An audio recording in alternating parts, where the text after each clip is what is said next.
বন্ধুরা, welcome back to my another blog. তো ঘড়ির কাঁটাতে এখন সময় বলছে 12:29। তো আজকে এখন থেকে ব্লগটা শুরু করছি।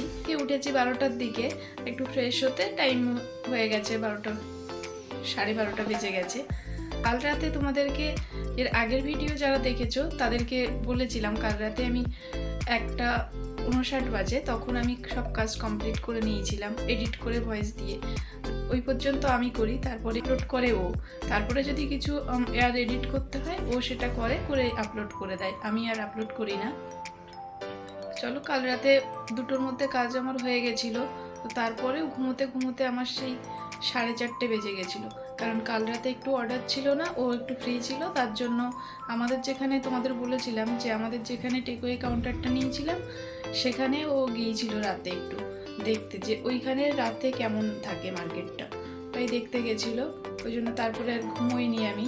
তখন রেস্টুরেন্টটা নিয়েই একটু ভাবছিলাম, কারণ আমাদের এখনও তো এই মার্চে শুরু করার কথা ছিল, তো এখনও ওটা শুরু করতে পারিনি। তো অনেকটাই লেট হয়ে গেছে। আর ঘুম থেকে উঠে ফ্রেশ হয়ে সবার ফার্স্ট যে কাজ বিছানা তোলা, ঘর ঝাড় দেওয়া, তো এখন সেটাই করব। তো তোমরা ব্লগটা দেখতে থাকো। আর তোমাদের কাছে আমার একটাই রিকোয়েস্ট রইল, ব্লগটা তোমরা শেষ পর্যন্ত দেখো। ব্লগটা যদি তোমাদের ভালো লাগে তাহলে প্লিজ একটা লাইক করে চ্যানেলটিকে সাবস্ক্রাইব করে রেখো। তো চলো, আর বেশি কথা না বলে আমি কাজগুলো করে নিই, তোমরা দেখতে থাকো। এই গরম পড়ার সঙ্গে সঙ্গে মশার এত উৎপাত হয়েছে না, তো কি বলবো। মানে আগে আমরা মশারি টাঙাতাম না, এই একটু গরম পড়ছে সেখান থেকে করেই আর কি মশারিটা টাঙাই। আর মশারি না টাঙিয়ে আর ঘরের যদি লাইট অফ করি তাহলে তো আর টেকা দেয় ঘরে, এরকম মশার বাড়ি ঘর হয়ে গেছে এরকম। তো আমি ঘুম থেকে উঠেই ও ঘুমিয়ে থাকে, তো তারপরে মশারিটা আর কত বেলা পর্যন্ত, এই 12টা 12:30টার সময় ঘুম থেকে উঠেছি, আর কত বেলা পর্যন্ত টাঙিয়ে রাখবো মশারিটা। ওই জন্য মশারিটা তুলে দিই আর ঘরের লাইটটা জ্বেলে রাখি, কারণ যদি ঘরের লাইটটা অফ থাকে না তা প্রচণ্ড পরিমাণে মশা কামড়ায়। দুপুরে তো লাইট অফ করে একটু যে খাওয়া দাওয়ার পরে যে একটু রেস্ট করবো, তখন একটু লাইট 24 ঘন্টা ধরো ঘরে লাইট জ্বলতে থাকে, কারণ বাইরের আলো বাতাস তো কিছু ঘরে ঢোকেই না, জানালা খুললেও কোনো আলো পাওয়া যায় না। ওই জন্য এখন বন্ধই রাখি, কারণ মশা ঢুকে যাবে, না হলে আবার লাইট দিলেও না ওটাতেও মশা যায় না, কিছু সময়ের জন্য একটু ওই যে পড়ে থাকে, তারপরে আবার সেই মশা হয়ে যায়, তো বেকার দেওয়া হয়ে যায়। ওই জন্য ঘরে আছে কিন্তু ওটা আর দিই না। তো যাই হোক, এই যে দেখো এখন এই যে দুপুরে রান্নাবান্নার এই যে করব বাঁধাকপি, ওই জন্য বাঁধাকপিটা কাটছি। তো বটি দিয়ে আর কাটছি না, কারণ বটি দিয়ে আমার অনেকটা সময় লেগে যায়। কেটে নিয়েছি, নিয়ে এবার ঘরগুলো মুছে নেবো সব। এখানে এই যে আমি স্নান টান করে চলে এসেছি, এখন যাব রান্না করে। তো স্নান করার পরে প্রথম যে কাজটা সিঁদুর পরা, এই যে সিঁদুরটা পরে নিচ্ছি, আর এরপরে যাব রান্নাঘরে। তারপরে আজকে ওই যে বাঁধাকপিটা কেটে রেখেছি ওটাই রান্না করব, আর করব মাছটা কাটতে হবে। আর এই যে কৌটোটা দেখলে না, এই কৌটোটা না বিয়ের আগে ও কিনে দিয়েছিল। বিয়ের কয়েকদিন আগে ও আর আমি দক্ষিণেশ্বর গিয়েছিলাম, তখনই ও এটা কিনে দিয়েছিল।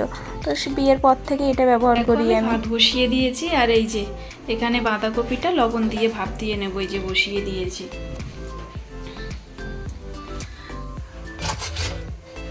আর এই যে এখানে সেই আমাদের মাছ কটা ছিল সেটাই কেটে নিলাম। এর আগে যেদিন এই মাছটা রান্না করেছিলাম সেদিনই ভেবেছিলাম যে এই মাছগুলো ওই দিনই কেটে রাখবো, কিন্তু কেটে রাখা হয়নি আর। তো আজকে এই রান্নার আগে এই যে কেটে নিলাম, মাছগুলো কেটে ধুয়ে গরম জলে ধুয়ে এই যেখানে রেখে দিই। বাঁধাকপিটা না এই বছরে আমরা এই যে প্রথম এই বাঁধাকপি রান্না করছি, আর এর আগে এমনি মিক্সড সবজির সঙ্গে তখন খেয়েছি, কিন্তু শুধু বাঁধাকপি আলু দিয়ে কড়াইশুঁটি দিয়ে এই প্রথম করলাম। তো দেখো আলুগুলো ওই যে ছোটো ছোটো করে কেটে নিই, আর আলুগুলো একটু ভেজে নিয়েছি প্রথমে, তারপরে নামানোর একটু আগেই যে কড়াইশুঁটি দিয়েছি, দিয়ে একসঙ্গে এখন এই যে ভেজে তুলে নিচ্ছি কড়াইশুঁটিগুলো বেশি। আর ভাতে উঠে বিছানাটা তুলে ঘরটা ঝাড় দিয়ে মুছে স্নান করে সোজা রান্নাঘরে চলে এসেছি। আজকে আর সকালে কিছু খাওয়া হয়নি, যদিও সকালে আমাদের খাওয়া হয় না, বেশিরভাগ দিন না খেয়ে রান্নাঘরে চলে আসি। আর ও তো ঘুমোয়, আর ভাই ওঠে, এবার ভাইয়ের জন্য কালকে রাত্রে রুটি বানিয়েছিলাম, ওই রুটি ছিল, ওকে আর সবজি কিছু ছিল না, তাই জন্য ওই যে গুড় ছিল পায়েস বানিয়ে অল্প একটু, তো ওটাই ওকে দিয়েছিলাম, ওটা দিয়ে ও খেয়েছে রুটিটা। আর এখন ও ঘুম থেকে উঠুক, তারপরে স্নান করে একবারে খাওয়া দাওয়া হবে। আর এখন দেখো বাঁধাকপির জন্য এই যে মশলাটা কষিয়ে নিচ্ছি আমি। জানো তো বন্ধুরা, আমাদের যে টেকওয়ে কাউন্টার যেটা বলছিলাম না, যেটা নিয়েছিল, ওটা নিয়ে খুব প্রবলেম হচ্ছে। এতদিন তো সমস্যা হচ্ছিল যে ওখানের যে মিটারটা দেবে, ইলেকট্রিক মিটার, সেটা হচ্ছিল না, আসছিল না। এবার এখন ওটা যদিও দিয়ে দিয়েছি, আজকে সকালেই দোকানে ওনার ফোন করে জানিয়েছিল যে হ্যাঁ এসে গেছে মিটার, এবার তুমি দোকানের কাজ শুরু করো। তো তারপরে আবার এই যে ঘন্টা 2 পরে আবার ফোন করেছে, বলছে না হবে না এখন, আমাদের দোকানের উল্টো দিকে যে বাড়িটা আছে ওখানে একজন বয়স্ক ভদ্রলোক আছে, উনি বলছে যে না আমার প্রবলেম হবে, আমি অবজেকশন করছি, ওখানে দোকান করা যাবে না, এখন এরকম বলছে। তো একবার এই কথাটা আগেও হয়েছিল, তারপর উনি বলছিলেন ঠিক আছে কোনো সমস্যা হবে না, তুমি নাও। তো তারপরে আবার এইরকম আজকে বলছে। তো এখন ও বলছে এখন এত সমস্যা হবে যখন, দোকানটা এখন আর নেবই না। এখন দেখি ফাইনাল উনি জানা কি হবে, তারপরে আমি তো ভাবছি আর নেব না। ও এখন এটাই ডিসিশান নিয়েছে। তো মনে হয় আমাদের দোকানটা হবে না, দেখা যাক, আবার হয়তো নতুন করে নিতে হবে, খুঁজতে হবে আবার। এতগুলো মাস চলে গেল ওই দোকানের ভরসায়, খোঁজা বাদ দিয়েছিল যে পেয়ে গেছি, এবার আর ওই দোকানে মিটারটা আসছিল না অনেক দিন থেকে, এই 2-2.5 মাস ধরে এরকম হচ্ছে না। এবার যদিও সেটা এসে গেল, তো এখন আবার আরেকটা প্রবলেম। তো যাই হোক, আর কি করা যাবে, কিছুই করার নেই, এখন আবার নতুন করে দেখতে হবে। আর এই যে দেখো আমার রান্না হয়ে গেছে, আর সেই সময় আবার পরপর 2-3টে অর্ডার এসছে। তো ও একা সামলাতে পারছে না বলে ওই জন্য আমিও একটু হেল্প করছি, যে বেশি 2টো পপকর্ন এসেছিলো আর ফ্রেঞ্চ ফ্রাইস এইসব এসছে। তো পরপর ও ওদিকে ব্রেডিং করছে আর আমি একটা অর্ডার এই যে প্যাক করছি এখানে। এবার অর্ডারটা ছাড়া হয়ে গেলে তারপরেই স্নান টান করে খাবো। অনেকটা লেট হয়ে গেল, তো সকালে খাওয়া হয় না, আর আজকে অনেকটা লেট করেই রান্নাবান্না কমপ্লিট করেছি। তারপরে আবার এই যে স্নান করে খেতে যাব, সেই সময় অর্ডারগুলো আসলো। কিন্তু আগে খাওয়া তো পরে, আগে তো যে কাজটা করি সেটাই তো আগে। অর্ডারটা এগুলো তো ছাড়তে হবে, যেহেতু 24 ঘন্টা দোকান অন থাকে, তো যখনই অর্ডার আসে তখন আমাদের এইভাবেই ছাড়তে হয় খাওয়া। তো এখন বাজে 4:02, এখন আমরা এই যে খেতে বসেছি, কারণ রান্না শেষ হওয়ার পরে পরপর 3টে অর্ডার এসেছিল, ওই জন্য খেতে এতটা লেট হয়ে গেছে আজকে। তো আজকে মেনুতে আছে তোমাদেরকে তো দেখিয়েছিলাম বাঁধাকপি আর ওই যে মাছের ঝোল। তো এখন খেয়ে নিই। দুপুরে খাওয়া দাওয়ার পরে অনেকটা সময় কেটে গেছে, এখন বাজে 8:40। তো দুপুরবেলা খাওয়া দাওয়ার পরে একটু কার্টুন দেখছিলাম, দুপুরে খাওয়া দাওয়ার পরে একটু কার্টুন দেখছিলাম, দেখতে দেখতে ঘুমিয়ে গেছিলাম। তো ঘুম থেকে উঠে সন্ধ্যেবেলা এবার কি করব, এডিট করছিলাম। আজকে এডিটটা করা হয়ে গেছে, এখনো ভয়েস দিইনি। তার মধ্যে আবার একটু অর্ডার আসলো, অর্ডারটা ছেড়ে নিলাম। আর ভয়েস দেবো না, কারণ ফোনে চার্জও কম আছে, আর এমনি আশেপাশের থেকে এখন আওয়াজও আসছে, ওই জন্য এখন আর ভয়েসটা দেবো না। এখন রান্নাঘরে যাব, কারণ আজকে রাতে চিকেন হবে, কারণ অনেক দিন থেকে চিকেন হয় না। তো বললাম কালকে যে তাহলে চিকেন হোক।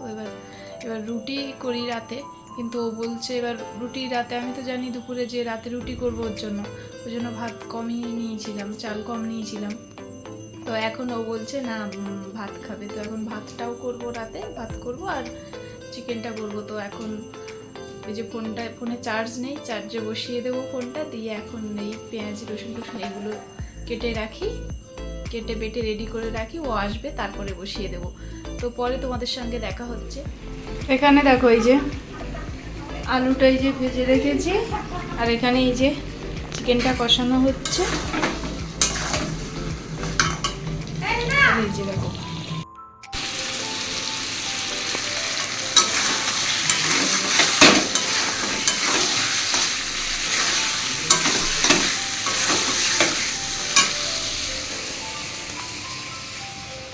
পপকর্ন এসছে, दो चिकन रैप और लोडेड फ्राइज। ভাই তুই কি করছিস? নিজেকে নিজে অঙ্ক করতে দিচ্ছে, করতে দিয়ে নিজে আবার অঙ্ক করছে। ভুল করছে? না না, এখনো সুন্দর। তুমি বলেছো এটা? ফ্রেঞ্চ ফ্রাইজ আছে, লোডেড ফ্রাইজ। এখন আমরা এই যে খেতে বসে গেছি রাতে, আর এখন বাজে 11টা। আর এই যে দেখো আমার চিকেনটা রান্না করতে করতে প্রায় 11টা বেজে গেল। ভাই বস বস।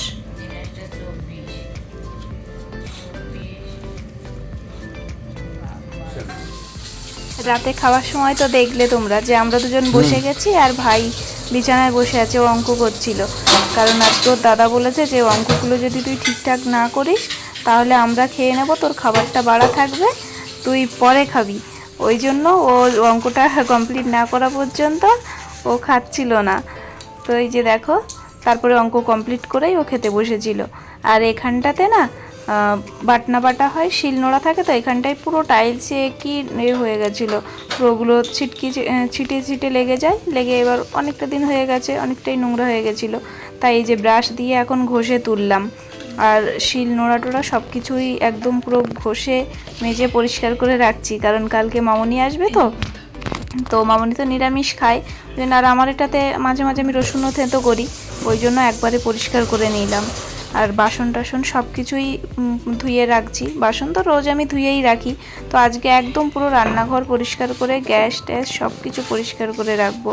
কারণ কালকে এসে এবার যদিও লেটে ঘুম ভাঙে, তো তারপরে একটু ঘুম ভাঙলে একটু ওরা যখন আসবে কথাবার্তা বলতে বলতে অনেকটাই লেট হয়ে যাবে।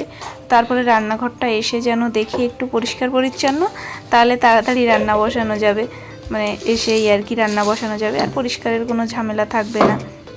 নাহলে সকালে যদি ওই লেট করে এসে তারপর যদি দেখি যে রান্নাঘরটা অপরিষ্কার আছে, তখন ভালো লাগবে না ঠিক। ওই জন্য পরিষ্কার করে নিচ্ছি একবারে, একদম সাবান টাবান দিয়ে ঘষে পরিষ্কার করছি। বাজে রাত 1:42।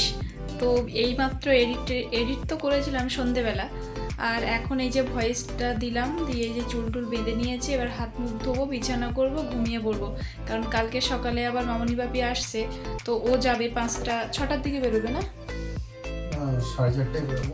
4:30টার দিকে বেরোবে, কারণ ট্রেন এখন তো এগিয়ে আসে 5টা, 5:30টায় এসে যায়, পৌঁছে যায়।